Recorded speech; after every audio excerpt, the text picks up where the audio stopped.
শুভ সকাল বন্ধুরা, সবাই কেমন আছেন? আশা করি ভালোই আছেন। চলুন আজকে আমি আমার ছেলের টিফিন বক্স রেডি করছি, সেটা আপনাদের সাথে শেয়ার করছি।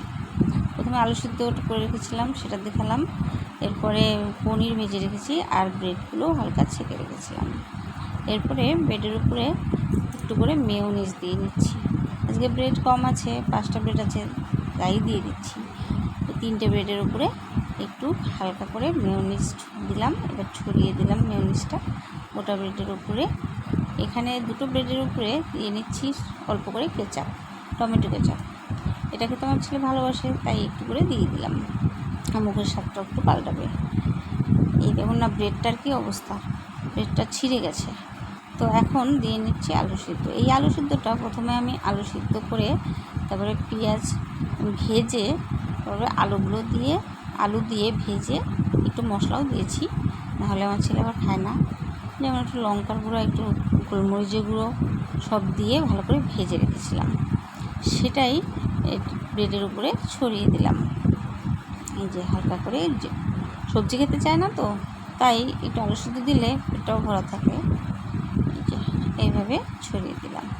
এবার এই যে দেখুন পনির, এই পনিরগুলো উপর দিয়ে এভাবে বসিয়ে দিলাম। পনির মুখে পড়লে ওর ভালোও লাগে, পনির খেতে ভীষণ ভালোবাসে। গ্রেট করে দিলে হয়, আমি দিই মাঝে মাঝে, গ্রেট করে দিই পনিরটা। আমার মাঝে মাঝে আজকে তাড়াহুড়ো, তাই গোটাই দিয়ে দিলাম।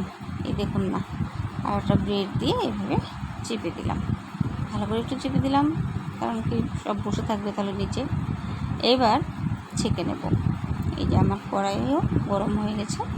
এবার হালকা বাটার দিয়ে দিলাম, ছড়িয়ে দিলাম বাটারটা। এই পাউরুটিটা এবার দিয়ে দিলাম, রেডি করা পাউরুটিটা দিয়ে উল্টে পাল্টে ছেঁকে নিলেই রেডি হয়ে যাবে আমার ব্রেড। ভীষণ তাড়াতাড়ির সময় এইগুলোই দিতে হয়, কিছু করার নেই। আর ভারী টিফিন বানাতে গেলে ভীষণ সময় লাগে। এই দেখুন রেডি হয়ে গেছে। এখন আমি বক্সে ভরে দিয়ে দেব। টাটা। আপনাদের কেমন লাগলো কমেন্টসে জানাবেন। আর